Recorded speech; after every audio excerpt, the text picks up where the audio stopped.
Hi, this is Layo from Layo Bushwacka, and you're in tune to Evo and RST. Good morning, Layo from Layo Bushwacka. How are you? Yeah, good, mate. And yourself? Very well, thanks for asking. Now, before we speak about everything present and future bound, can you tell us how the music thing happened for you? Well, we both sort of had a musical career sort of 16 to 20. Matt was actually a DJ from, I think he began at 16. He was playing with the whole Rat Pack and was in the very early days of playing with people like Fabio and Groove Rider. I was involved in putting on parties from about 1986 and right through to the Rare Groove and then to the early parts of Acid House.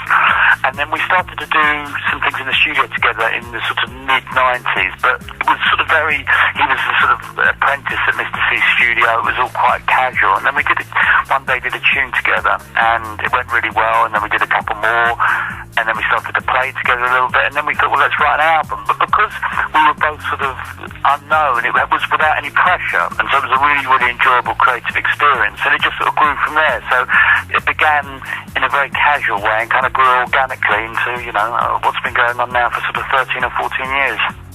Wow, great story and fantastic achievement. Now, as you aforementioned, you did hook up with Mr. C and the legendary End Nightclub was created. Can you tell me, just after so many successful years, why you decided to close the doors?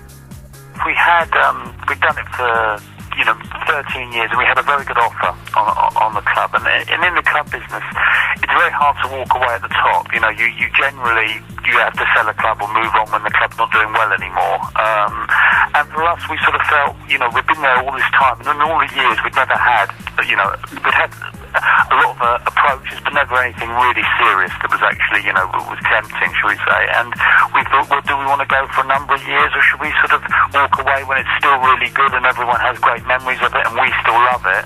Which made the decision emotionally difficult, but it sort of felt deep down that it was the right move, and if we didn't do it then, we probably never would do it, and then one day we'd be forced to do it. So it wasn't easy, but at the same time we felt that we were doing what we opened it, built it, and then closed it when we wanted, which felt it felt good, really. Completely appreciate your honesty there, Layo. So it was a question of timing, I guess.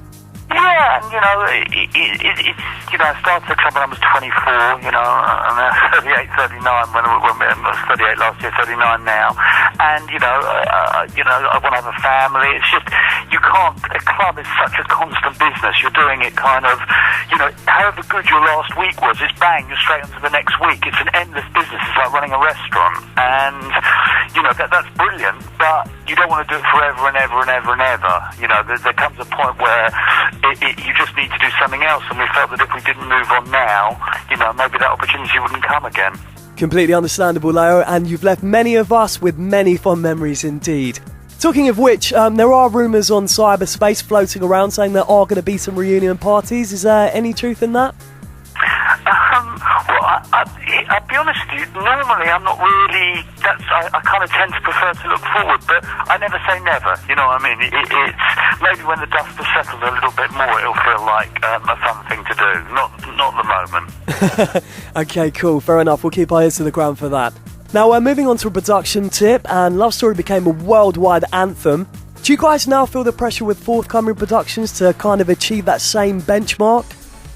Well, the thing is, initially when we made it, when we were with the whole thing with Excel, and they wanted obviously radio hit after radio hit after radio hit, if you kind of, we were always more underground artists than, writing dance pop hits, so that was quite difficult. But you've got to start with what makes you happy, and if you try to write pop hits and you fail and they just sound awful, I don't think there's anything worse than that.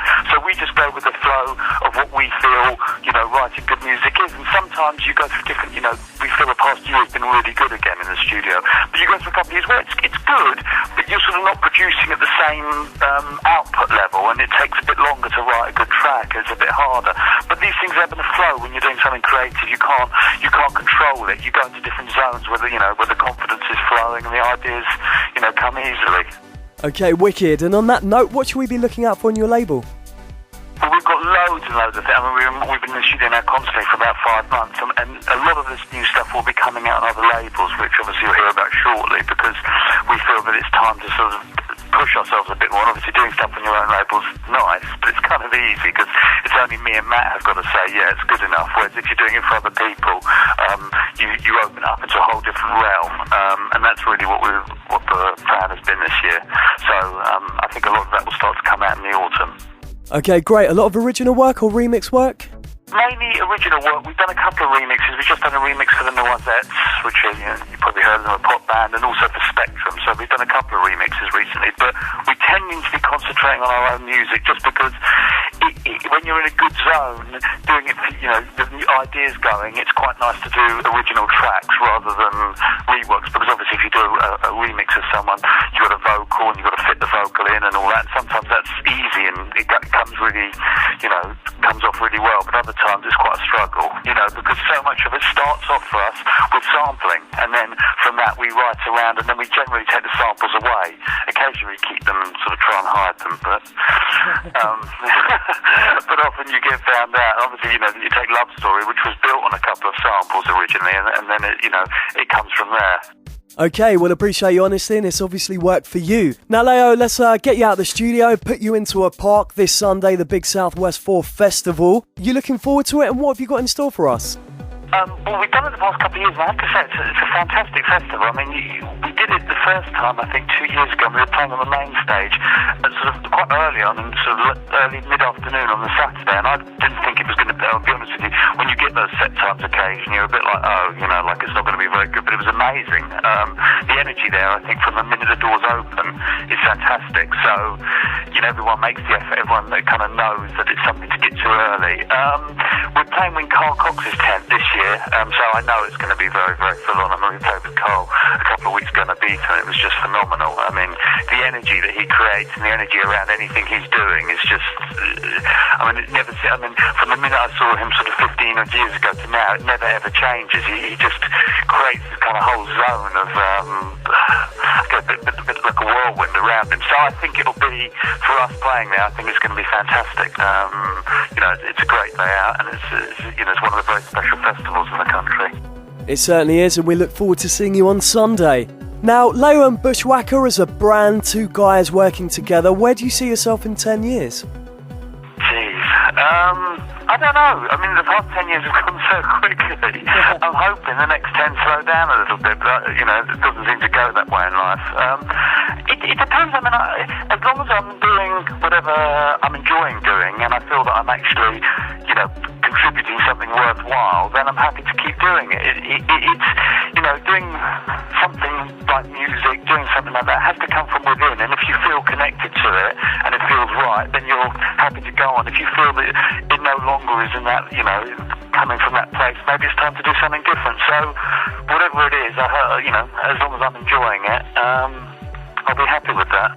C'est la vie, as they do say. Now, Layo from Layo Bushwacka, it's been an absolute pleasure speaking to you. We look forward to seeing you at Sunday at Southwest 4, and we wish you all the best. Thank you very much. Nice to talk to you. www.evorst.com